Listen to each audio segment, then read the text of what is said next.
এই সেই মাঠ, যে মাঠে জনপ্রিয় ইসলামী বক্তা প্রয়াত আল্লামা দেলোয়ার হোসেন সাঈদী বয়ান করতেন। তার বয়ান শুনতে সেখানে লাখ লাখ মুসল্লি আসতেন। বয়ান শুনে মুসল্লিরা আবেগাপ্লুত হতেন। তবে ২০০৬ সালের পর থেকে মাঠটিতে দেলোয়ার হোসেন সাঈদীকে আর দেখা যায়নি, যিনি দীর্ঘ ২৯ বছর একাধারে সেখানে বয়ান করে গেছেন। ২০০৬ সালের পরের ২ বছর তৎকালীন তত্ত্বাবধায়ক সরকার এই মাহফিলের অনুমতি দেয়নি। ২০০৯ সালে আওয়ামী লীগ ক্ষমতায় আসার পর আবার তাফসির মাহফিল আয়োজনের চেষ্টা করে ইসলামী সমাজ কল্যাণ পরিষদ। ওই বছরের ২৯ মার্চ থেকে তাফসির মাহফিল আয়োজনের প্রস্তুতি নেওয়া হয়, কিন্তু ওই দিন তৎকালীন আওয়ামী লীগ সরকারের নির্দেশে মাঠটিতে ১৪৪ ধারা জারি করা হয়। এরপর থেকে একেবারেই বন্ধ হয়ে যায় এই আয়োজন। বিগত সরকারের আমলে নানা টানাপোড়েনে ছিল জামায়াতে ইসলামীর অস্তিত্ব। এ সময় দলের কেন্দ্রীয় নেতাদের অনেকেই মানবতা বিরোধী অপরাধের অভিযোগে মৃত্যুদণ্ড দেওয়া হয় ও দলটির রাজনীতি নিষিদ্ধ করা হয়। যাবজ্জীবন কারাদণ্ডে দণ্ডিত দেলোয়ার হোসেন সাঈদীর মৃত্যু হয় জেলেই।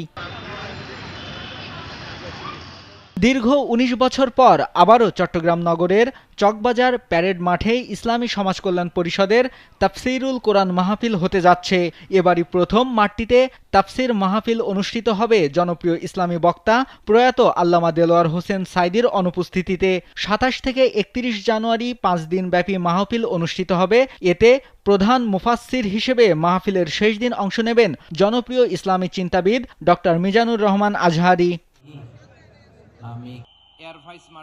দীর্ঘদিন পর আবারও চট্টগ্রাম নগরের চকবাজার প্যারেড মাঠে তাফসিরুল কোরআন মাহফিল অনুষ্ঠিত হতে যাওয়ায় আবেগাপ্লুত অনেক মুসল্লি। দেলোয়ার হোসেন সাঈদীর বয়ানে যেভাবে মানুষের আগমন ঘটত, সেই একইভাবে মিজানুর রহমান আজহারীর বয়ান শুনতে লাখ লাখ মানুষ আসবে বলে মনে করেন তারা।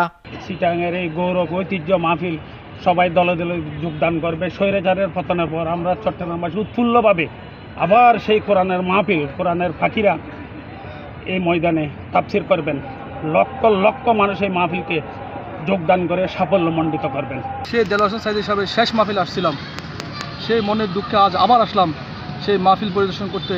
আল্লাহ তাআলা যদি তৌফিক দেয় অবশ্যই মাহফিল পুরোটাই দেখে তারপর আমরা এখান থেকে যাব ইনশাআল্লাহ। অনেক বছর পর সেই মাঠ, সেই খঞ্চ দেখে মনটা ভরে যাচ্ছে। সে কত বছর পর আসছি নিজেরও মনে নেই। সেই সাঈদী সাহেবের শেষ মাহফিলে আসছিলাম, আর আসিনি, আজকে আবার আসছি দেখার জন্য। সুযোগের মধ্যে মাওলানা আজহারী সহ আমির হামজা সহ অন্যান্য যারা আলেম আসবে, সবার তফসির শোনার জন্য চট্টগ্রামের মানুষ অধীর আগ্রহ করতেছে এবং লক্ষ লক্ষ মানুষ এই প্যারেড মাঠ অথবা রদবাড়ি মাঠে ছাড়িয়ে যাবে এবং পুরো চট্টগ্রামে ৩০ হইতে ৩৫ লাখ লোকের ইনশাআল্লাহ সমাগম করবে। সবাই আমরা আনন্দিত, সবাই আমরা উৎফুল্ল। চট্টগ্রামবাসীর একটা বাদভঙ্গ উচ্ছ্বাস, তাদের আবেগ, তাদের সংস্কৃতি, ব্যক্তিত্ব, ধর্মীয় বিষয়, এই সবগুলোর সাথে এই তাফসির মাহফিলটা একবারই জড়িত। দীর্ঘদিন হতে পারে নাই, এই জন্য অনেক ধরনের ব্যক্তিত্ব, যে ভাষাটা আসলে প্রকাশ করার মতো। স্বেচ্ছাসেবকরা মাঠের নিয়ম শৃঙ্খলা সংরক্ষণের দায়িত্ব পালন করবেন। সঙ্গে থাকবে আইনশৃঙ্খলা বাহিনীর সদস্যরা। মূল মাঠের উত্তরে কিশোলাই কমিউনিটি সেন্টার ও কাপাসগোলা কলেজেও প্যান্ডেল থাকবে। আমাদের আয়োজনের ক্ষেত্রে আমরা পর্যাপ্ত, প্রথম হচ্ছে আমরা আইনশৃঙ্খলা বিষয়ে নিরাপত্তা, এটা ১ নম্বরে নজর রেখেছি। দ্বিতীয় হচ্ছে এখানে অনেক দূর দূরান্ত থেকে মহিলারা আসবেন, আমাদের ব্যবস্থা করা আছে। এরপরও আশা করি আমাদের এই প্যান্ডেলের বাইরে আমাদের এখানে স্কুল থেকে শুরু করে, কাপাসগোলা স্কুল থেকে শুরু করে, চিটাং কলেজের মাঠ থেকে শুরু করে, কাজীমারি স্কুল থেকে শুরু করে, এদিক দিয়ে আমাদের পর্যবেক্ষণ স্কুল থেকে শুরু করে আমরা একটা বাউন্ডারিতে একটা সার্কেল নিয়ে আসি।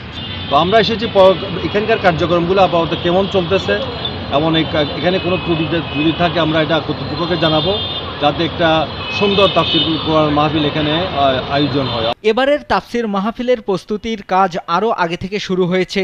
এ উদ্দেশ্যে তাফসির এন্তেজামিয়া কমিটি ও ১৯টি সাব কমিটি নিরলস পরিশ্রম করে যাচ্ছে। প্রস্তুতির কাজ শেষ পর্যায়ে।